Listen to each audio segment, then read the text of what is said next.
Hi hello അസ്സാം വലൈക്കും welcome back to my channel. ഒത്തിരി ദിവസമായി ഒന്ന് പുറത്ത് പോയിട്ട് കേട്ടോ. മുഫിക്കുട്ടിയെ അന്ന് കൊണ്ടേ വിടാൻ പോയ പിന്നെ ഞങ്ങൾ വെളിയിലോട്ട് പോയിട്ടില്ല.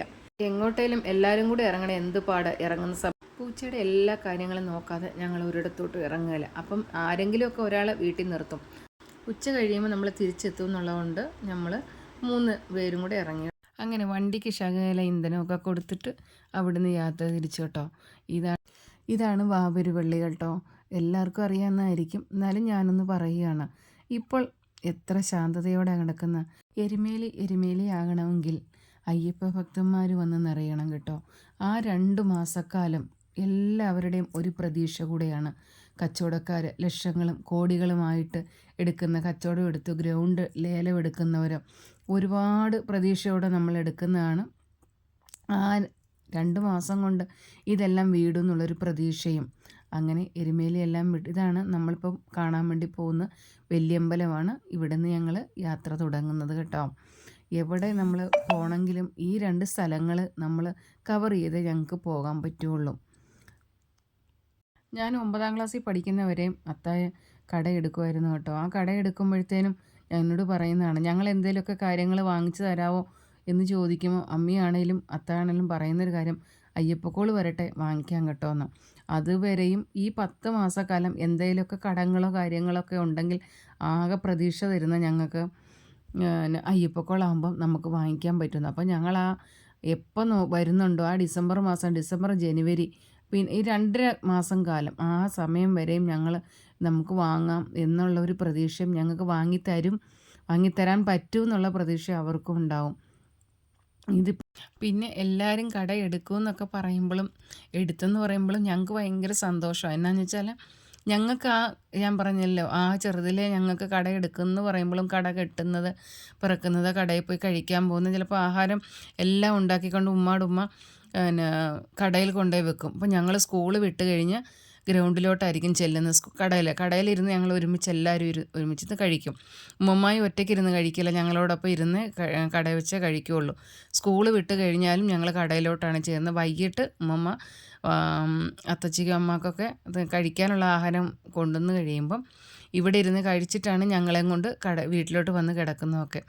ആ കാലങ്ങളൊക്കെ ഇനി ഓർമ്മകൾ മാത്രമാണ്. എൻ്റെ അത്തച്ചിയും പോയി, അമ്മച്ചി പോയി, ഉമ്മയും പോയി.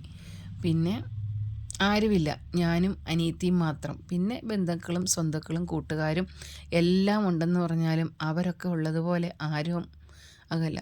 ഇല്ലാത്ത ഒരു കുറവുകളും ആർക്കും നമുക്ക് നികത്താനും സാധിക്കില്ല.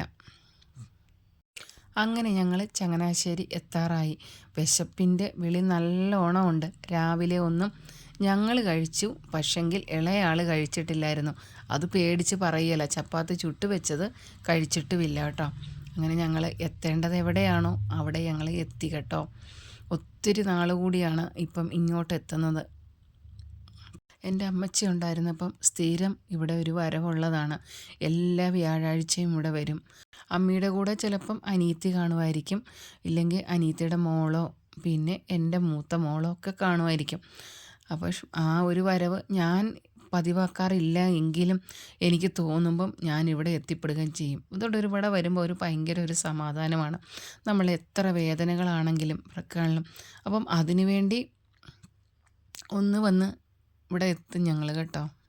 എല്ലാവർക്കും ഒന്നും അതിനോട് താല്പര്യമോ വിശ്വാസമോ അങ്ങനെയൊന്നും ഇല്ലായിരിക്കും. പക്ഷെ എനിക്ക് എൻ്റെ അമ്മയെ ഞങ്ങളെ കാണിച്ചു തന്നിരിക്കുന്നത് ഇങ്ങനെയാണ്, ഇത് സത്യം എന്നുള്ളതും ഇതുകൊണ്ട് ആരും നമ്മളിങ്ങനെ ഒന്ന് വന്ന് സിയാർത്ത് ചെയ്തൊന്ന് സലാം പറഞ്ഞിട്ട് പോകുന്നോട്ട് ആരുടെ കണ്ണുനീരും ആർക്കും വീഴില്ല. നമുക്കൊരു സമാധാനം തോന്നുന്നത് നമ്മളവിടെ എത്തും, അത്രയേ ഉള്ളൂ കേട്ടോ. അപ്പോൾ അവിടെ നിന്നൊക്കെ ഞങ്ങൾ ഇറങ്ങി ഇനി കഴിക്കാനായിട്ട് ഞങ്ങൾ നിർത്തുവാണ്. ഒരു വലിയൊരു കടയുടെ ബോർഡൊക്കെ കണ്ട് കയറിയതാണ്. ഓർഡർ ചെയ്തിട്ട് സാധനങ്ങൾ കിട്ടാൻ താമസിച്ചപ്പോഴത്തേനും പാപ്പ ഉണ്ടല്ലോ ക്ഷീണിതനായിട്ട് തളർന്ന് വീണു കേട്ടോ. പിന്നെ അയാൾ സാധനങ്ങളൊക്കെ വെള്ളം കൊണ്ടുപോയി വെക്കും, പതിവ് പോലെ അങ്ങനെ ചെയ്യാറുള്ളതാണല്ലോ. ആദ്യം പ്ലേറ്റ് കൊണ്ടുവന്ന് വെക്കും, എന്നിട്ട് നമുക്കൊരാശ തരും, ഇപ്പം തരും എന്നും പറഞ്ഞ് ഞങ്ങളങ്ങനെ ആ സമയം കൊണ്ട് അങ്ങോട്ടും ഇങ്ങോട്ടും നോക്കി ഒരു ഫോട്ടോ ഒക്കെ എടുക്കുകയാണേ. അപ്പം നമ്മൾ കഴിക്കാനുള്ള ഫാമിലി പാക്കെന്നും പറഞ്ഞ് വന്നതാണ്. എൻ്റെ പൊന്നു, ഞങ്ങളുടെ വിശപ്പ് പോയി കേട്ടോ. കാണാൻ ഭംഗിയും രുചിയുമുണ്ട്, പക്ഷേ ഒരാൾക്ക് കഴിക്കാനുള്ളതേ ഉള്ളായിരുന്നു, ഒരു പ്ലേറ്റിലുള്ളത്. പിന്നെ കടിച്ച് പറിച്ച് അങ്ങോട്ടും ഇങ്ങോട്ടും ഒക്കെ മത്സരിച്ച് എനിക്കിഷ്ടമില്ല എന്ന് പറയുന്നത് എന്താണെന്ന് ചോദിച്ചാൽ അവൾ കഴിച്ചോട്ടെ എന്ന് ഓർത്താണ്. അതുപോലെ മറ്റേ പ്ലേറ്റിലിരിക്കുന്ന ആളും കുറച്ചേ കഴിച്ചുള്ളൂ, കാരണം ചെറിയ ആൾക്ക് അത്രയ്ക്കും വിശപ്പുണ്ടെന്ന് മനസ്സിലായി. അന്നപ്പോൾ എന്നോട് പറഞ്ഞു നമുക്ക് എവിടെയെങ്കിലും വേറൊരിടത്ത് നിർത്തി എന്തെങ്കിലും കഴിക്കാമെന്ന് കേട്ടോ. അപ്പോൾ കുടിക്കാൻ വേണ്ടി അൽഫായും ഞാനും ഓരോ ഷെയ്ക്കൊക്കെ പറഞ്ഞു കേട്ടോ. പാത്രത്തിൻ്റെ സാധനം തികയാഞ്ഞുകൊണ്ടാണ് പാത്രം തുടച്ച് കഴുകി എടുത്തേക്കുന്ന പോലെ ആയത്. പിന്നെ ഞങ്ങൾ വേറെ വെളിയിലോട്ട് വന്ന് എന്തെങ്കിലും കഴിക്കാമെന്നും പറഞ്ഞ് ഇറങ്ങി. അപ്പോൾ പിന്നെ ഈ വെള്ളമൊക്കെ കുടിച്ചുകൊണ്ട് ഇനി വേണ്ടാന്ന് പറഞ്ഞു, നമുക്കിനി വൈകിട്ട് എന്തെങ്കിലും കഴിക്കാമെന്ന് പറഞ്ഞു. അപ്പോൾ നമ്മൾ വീട്ടിലെത്തുകയും ചെയ്തു കേട്ടോ. വീട്ടിൽ അടച്ചു പൂട്ടി കിടക്കുന്ന കുറേ ജീവനുകളുണ്ട്, അതുങ്ങൾക്ക് ആഹാരം കൊടുക്കാൻ ഞങ്ങൾ ഉദ്ദേശിച്ചാലും കുറച്ചുകൂടെ താമസിച്ചു പോയി. അപ്പോൾ കതകിട്ട് അടച്ച് അകത്ത് പൂട്ടിയിട്ടേക്കുവാണ്. വെളിയിൽ വന്ന ഈ വണ്ടിയൊക്കെ പോകുന്നതിൻ്റെ ഇടയിലോട്ടൊക്കെ പോകുമെന്ന് പേടിച്ച്. അപ്പോൾ ഇത്രയേ ഉള്ളൂ ഞങ്ങളുടെ ഈ ഒരു വീഡിയോ. നിങ്ങൾക്ക് ഇഷ്ടപ്പെട്ടെങ്കിൽ ലൈക്ക് ചെയ്യാനും ഷെയർ ചെയ്യാനും സബ്സ്ക്രൈബ് ചെയ്യാനും മറക്കല്ലേ. അസ്സലാമു അലൈക്കും വറഹ്മത്തുള്ളാഹി വബറകാതുഹു.